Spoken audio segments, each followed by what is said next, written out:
Welcome back to Toriko Anime Review. This is part 4, and this is where I'm covering episodes 69 through 97. Yep. And the arc cover are Toriko's Break Arc, Shining Gouramt, Autumn Break, and Meteor Garlic. First, let's start off with Toriko's Break. Despite the fact these overall 6 episodes do in fact cover at least chapter 44 to 47, it doesn't, yeah. The thing with this one is that the first 2 episodes of this arc are filler. Excuse me, yeah. They're filler. It's just Toriko and Komatsu going to the beach, where they're just on the beach, and of course everyone's being a big slut, because of course Toriko's big, and of course they run into Granny, Shano and the Nakima Master Jiro. And they also run into Tina and Rin. Yeah, and also for guys, this is probably the first time we get a chance to see her in a swimsuit, and she looks stunning in a swimsuit. Though it's kind of like shorts-ish, but yeah, it's a swimsuit. The closest thing we actually get to it. Though it also shows off that she has a scar not only on her face, but also on her left thigh. Yeah, I have no idea where she got that scar from, but yeah. And she hangs out with Toriko the whole episode, which is the whole 2-parter. And they actually go to Toriko's favorite curry place, and they run into the son of the owner. And it turns out the owner actually had passed away a month prior. So, and the son is actually a cook, and the daughter is the gourmet hunter. So, he does not know the recipe at all. But, so, pretty much everybody except for Tina goes out with Tom, who just happened to be there by sheer coincidence. Yeah, I will talk about that soon. There's actually a joke about that in another episode. And they go out to find her, and they actually find her pretty simply. And his sister is this girl who's kind of like, it looks like an older version of Wendy Marvel from Fairy Tail. I'm not kidding. It's pretty much the same design. Blue hair, thin, and looks like she's about a few years older than Wendy. I wouldn't be surprised though if Filmation had dubbed this 2-parter, that they actually would have brought in the dub actor for Wendy Marvel to do this character, because her voice would be perfect for this character. Yeah. And she wears like this blue jumpsuit that allows her to go underwater as well. So they find the ingredients, and well, half the group basically go chase out the other ingredients, while Toriko and Rin take down this water tiger. Yeah. And also, during this 2-parter, Coco and Sunny are seen briefly on that Giga horse that was seen during the Melancholy arc, which was, I think, this arc, wasn't it? Yeah, it was just the previous arc. So, now, they're not seeing this arc, so they kind of figured out why not just put them in. And so they get the stuff, they have the curry, and Zebra shows up too, wearing the Speedo he wore in his debut appearance. I'm not kidding. He's like, the whole thing about getting cocky scares one of the customers, and he loves the new curry anyways. And it's just fantastic. 71 is just Toriko and Komatsu just, of course, when Toriko and Komatsu go to the beach, they bring Komatsu's penguin. Yum. Yeah, I thought, because this little penguin is so cute.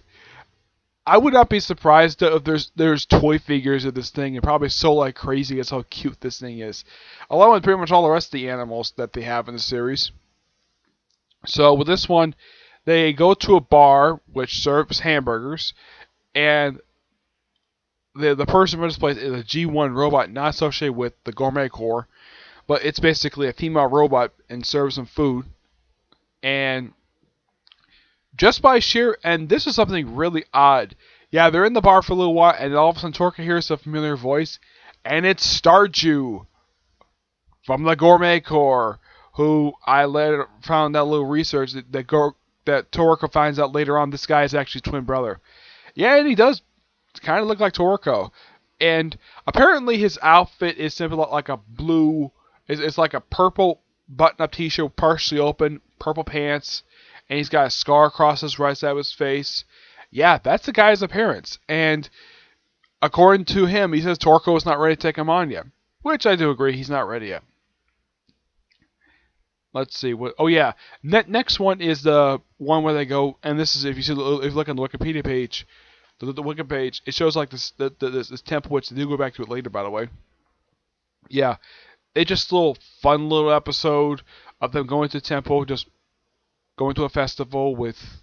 No, they don't go with the end. They go basically by themselves, and they participate like very slow stuff. And Komatsu pulls out a knife that makes him Food Man, and of course Toriko, who had just ate into this special fruit which had this gold stuff in it, and he's proclaimed the other Food Man. And Tina, who actually, by the way, this chapter, this particular one, Tina's actually in the actual chapter that the chapter this episode is adapted. She's actually in that very chapter. Yeah, she's seen for like one brief cameo. Her and her bird. Yep. It's an okay little episode. Of course, I do follow up this one a little bit later in the following arc, the Autumn Break arc. Next, of course, is the episode with the anime staff tries to poke fun at itself by having Toriko and Komatsu go to this island of surprise apples. Of course, Tom brings them there. And just by sheer coincidence, they run into Rin, Tina, they run into Toppoli for the first time since Century Soup.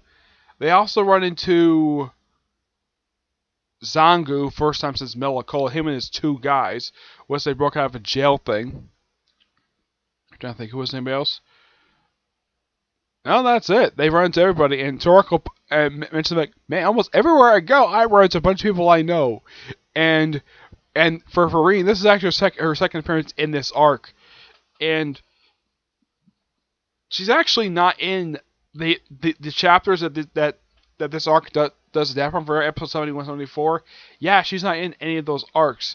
And the reason why, now I have heard the reason why the animators do this, where they bring in characters who don't really appear in these particular arcs, like Coco pop up in Century Soup, he really does in the manga. The reason why, or at least Rin show up here, the reason why is because characters go 10 to 12 chapters before making another appearance. So, my guess the animator is like, okay, let's let these characters show up more, and let's not have them interrupt the flow of the story, but a good addition to the story. Yeah. But that was a really great episode. Yeah, they got all the shiny apples they want. Of course, the last episode is them going to a guy who was a land baron who's about to die and give away his last piece of his land. Everybody wants it because they want that bird because make him rich. Of course, Komatsu buys it for 1 million yen. I'm not really sure how much that is in American dollars. If anybody can find out, please put in the comments below, because I have no idea how much 1 million yen is. Because you want to get a lot of it. Otherwise, though, it was a great arc. Yep. Shining Gouramt. Toriko and Komatsu team with Sunday to get this shining fish. Yeah.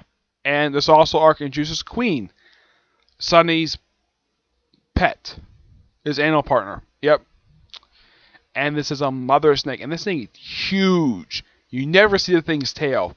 And apparently this is a kid, because apparently the adult size for this thing can cover the entire planet.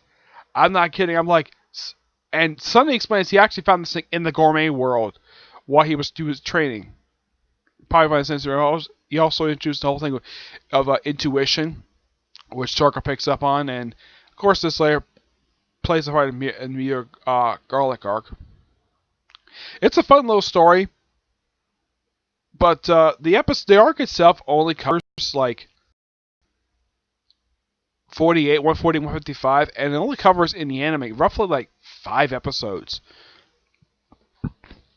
Excuse me, I'm like, that's quick. Yeah, that's like really, really quick. It's like no major attacking, it's just getting the fish, but they do serve a special oil which these things are coated in. And of course, as a reference later on, I will get to that in a minute of what happens to the oil later on. Yeah, it's a fun little arc, and great way to advance the character of Sunny. Though, this is also, I should point out though, the second arc in the series where Tina does not make a physical appearance. She doesn't even show up for Meteor Garlic, though I think she's going to show up in the following arc anyways. Yeah, fun little arc. Next is the Autumn arc. Covers episodes 8 to 82. This is a filler. 3 standalone episodes. The first one features the first appearance since Milk Stardust of Milk the Second. Just trying to get this particular piece, and in this episode also have Sunny show up, Granny Shenro, the Taste Master guy from the previous arc, and the guy who kind of is Komatsu's like one of his next bosses up, which he has appeared previously. I think he appeared even in episode 2. I think he appeared right really on in the series. I don't remember the guy's name, but he appears as one of the judges for this competition, and you have to use this particular thing. So the first it's Sunny, and then it's Komatsu, then it's Milk the Second, then it's Toriko, and then it's the Jironaki Master. And so when Granny Shenron sees her, she's already pressing her button because there's a reason for that. She's in love with him. That's the reason why. So she's biased against him. She really wants him to win, and he gets the total of like Sunny starts out with I think it was like 275. Komatsu gets like 260 something because, well, even though that the first two got really good votes 95, the other guy, the Taste Master, because he had fruit pie earlier, so he made it a 5. The Milk got 185. Naki Master Jiro got 195. Toriko got disqualified. Zygoth showed up in a dress. No idea why. Second time we show up in a dress. Yeah, and they're like, no way, move on. Yeah, I don't know why this guy keeps showing up for it. It's just so stupid. I mean, he was interesting about for Whale, but I think for this arc, I think he's just there just to annoy people. Yep. And, of course, the competition is actually not won by a human, but by an animal. Yeah, Milk's pet. Her Kong bat. Yep, her Kong bat. Won the competition by shining the actual thing. And, of course, he gave the thing to Milk, and, of course, Milk took the outer show with her to sharpen her tools. And Komatsu got the fruit. Of course, this later plays in later part of episodes. Another episode, I'm going back to the temple to get the special stick. They get it. It's pretty fun. Yeah. I'm trying to think. Just one other episode. I had to look up here. There was one other one for this arc.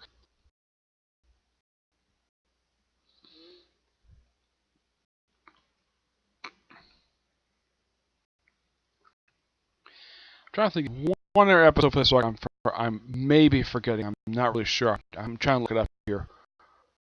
I know it when it comes up here. Here we go. Let's see here.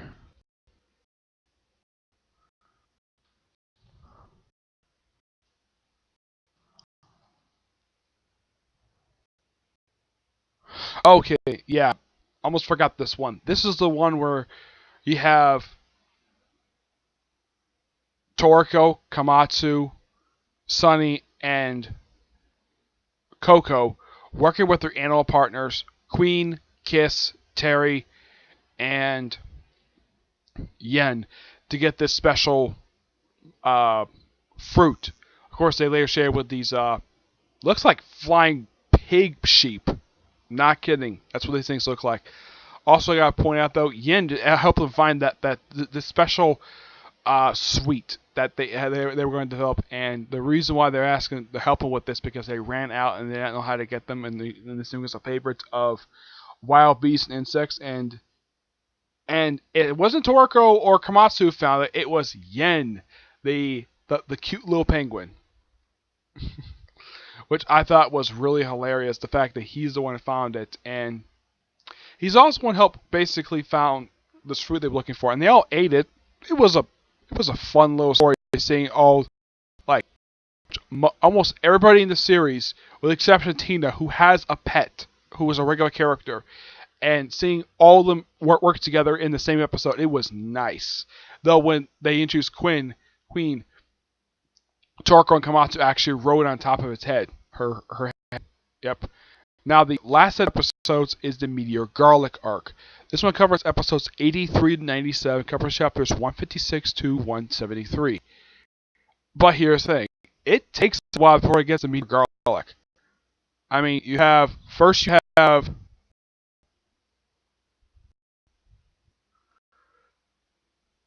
well the debut of a guy named Ongchen, who's a old friend of Komatsu, so later gets kidnapped by the Gourmet Corps and is later seen to be injured. Yeah, he just is there just to show off in the fact he bribes reporters. Yeah, American Dick, what he is.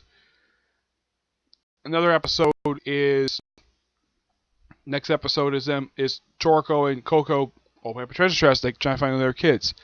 Then they go to a barber shop, and then episodes 86 and 87 are the Christmas episodes of the series, where in the first part they have everybody wear Santa suits. They have Toriko, Rin, I think it's Coco, Komatsu. Yeah, they have these four all wearing Santa suits, and they're actually asked to come to Honey Prison because there's an important official gone missing, and everybody gets under Warden Love's pheromones. This is referenced at the start of Meteor of Melicola, and Rin is unaffected by it at all because she's a woman, and she's like, "Don't do anything to my Toriko. If you heard anything about Toriko, I will hurt you." And then she turns off. I was surprised even Coco got amused by it. It was just so funny. Yeah, and of course they go out to find them. And I don't know if anybody's ever pointed this out, but Rin kind of acts like Chi-Chi just before she married Goku, where she is holding on his arm, and Goku is like, and this of course happened toward the end, like right after he beat Piccolo Jr. It's like, what are you holding my arm for? And Toriko is kind of the same way, where he's kind of nervous around Rin, a beautiful woman who's in love with him, and she keeps holding on to his arm. And then go out to a special tree, which actually is edible, by the way. It's like sponge cake, apparently. And then they turn this tree into a Christmas tree. And they were going to eat it there, and then they had to stop. Of course, they do find two officials. Very simply because, well, one passed out because like a food, the other one. So they turn it into a Christmas tree, and they later decided to chop this thing up into special stuff for Christmas presents for the non-IGO countries. So they split these up into groups. Like Coco and Kiss go to one country. Sunny and Queen go to one country.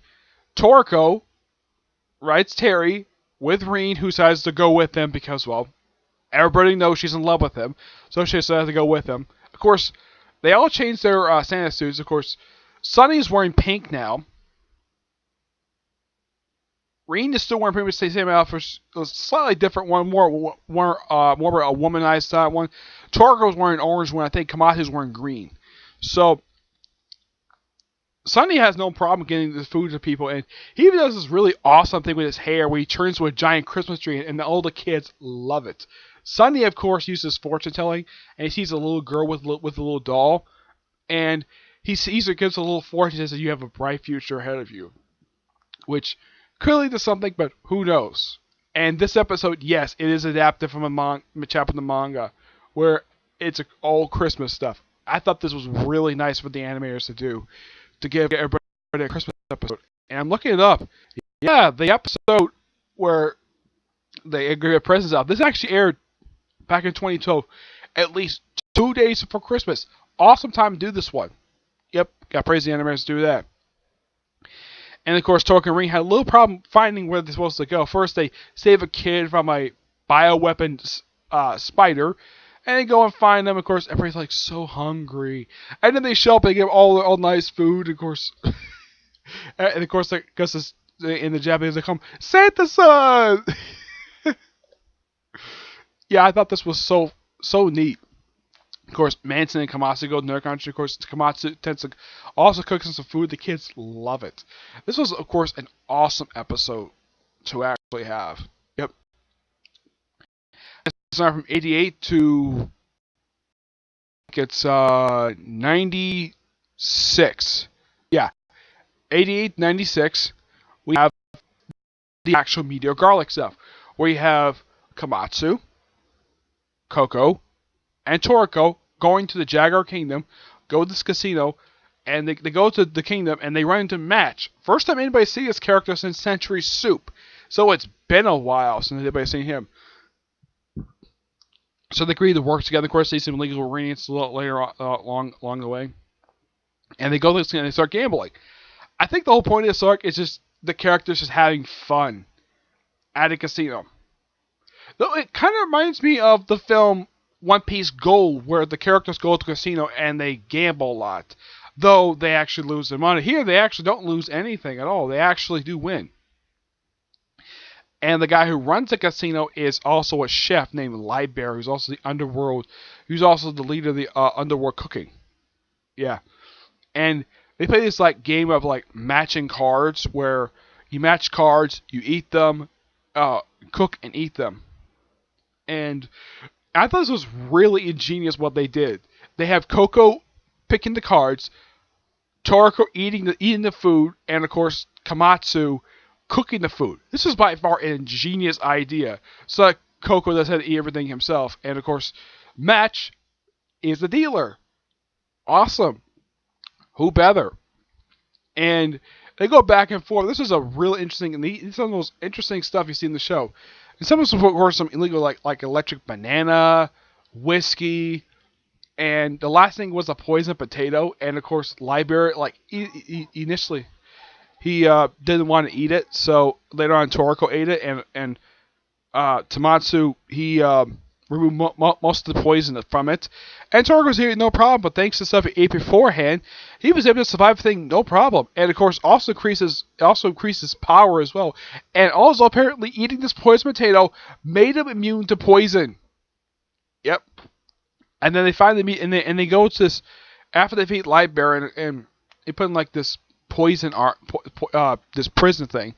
And apparently, he keeps his data collection look like this haul of brains, which is really bizarre and gross. And of course, Matt, just by sheer coincidence, okay, he finds the meteor garlic, they cook it, and Libear apparently sort of soothed by Komatsu. This is the second time Komatsu has done this in the series, where he smooths someone down, or makes him a nice person. First, he did it with Milk the second, and then he did it with Libear. Okay. This second time he's done this series, but at least it's not as frequent as what Naruto did in his series, where he turned people good. Yeah. Though the case in Milk the Second, it's implied that him and Milk the Second have a thing for each other, but this really went nowhere. Yep. Of course, they also introduced in this arc Nono, a woman who kind of looks like a younger version of Granny Senro, who is her apprentice. And she's got like blue hair, and she wears the same apron that Granny Senro does. Yeah, it's just this arc is her introduction, and it's fine. Though later on, basically, she develops sort of an admiration for Komatsu. Yeah. And after, of course, they ate the meteor garlic stuff, Libear steps down as the owner of the casino, hands off the match, and of course they will go confront the king, who apparently has abandoned the country. So Match takes over the whole country, throws out all the illegal ingredients, and despite the fact of him being a criminal, he's actually a nice guy who actually cares about his subordinates, which is great. And I gotta say, for a criminal, he's probably the most badass criminal that there is. I mean, have you ever heard of a gangster who carries a katana? Maybe in Japan, maybe, but I highly doubt in Japan the real life yakuza really do this. But yeah, this guy carries on a special sword that can cut through anything, even through hard shells armor, which is awesome. Yeah. So, Meteor Garlic was great. Now, the last episode is probably the most anticipated thing that kind of mentions early on that the president of the IGO goes to meet with the leader of the Gourmet Corps at one of their base operations. And you get a chance to see almost all the vice chefs in this particular arc. And you get, well, one of them, first time since Century Soup, also, Tommy Rod shows up, and he's completely healed. He got a new arm, his wounds are all healed up from his battle with Toriko. It's amazing. Story Gen doesn't do much of anything. Of course, it's just before they took Take, the guy who's a friend of Komatsu, and he has sort of like a brief like non-fist fight with the rest of the Gourmet Corps chefs, and then the boss shows up, and it turns out this boss is actually the IGO president's younger brother. Yeah, and they talk for a bit. They want to have a meal, and of course he said no, and said this might lead to war, and of course it goes away, and that's really that. But this is by far the most interesting, and I got hands to the IGO president. These guys are an old man. The guy is still a badass at his age. And I'm like, this guy's over 500 years old, and I'm like, dang, he looks good for 500. And the fact this guy doesn't button up his coat or anything, he leaves it open. So, yeah. Of course, the guy kind of reminds me of Whitebeard and Makarov in a way. Not because of mustache, because of how much of a badass they are at their age, which is awesome. Alright, so that's it for this particular one. Yeah, these were 4 really good arcs for the series. Next one, for part 5, I covered that much more. I'm going to cover those 98 to 113 and the second film for the series, which those episodes will cover the Bubble Fruit arc and the Golden Weaver, which leads into the second film, which I'll cover that in the very next episode. Alright, so until I see you on my next episode, bye.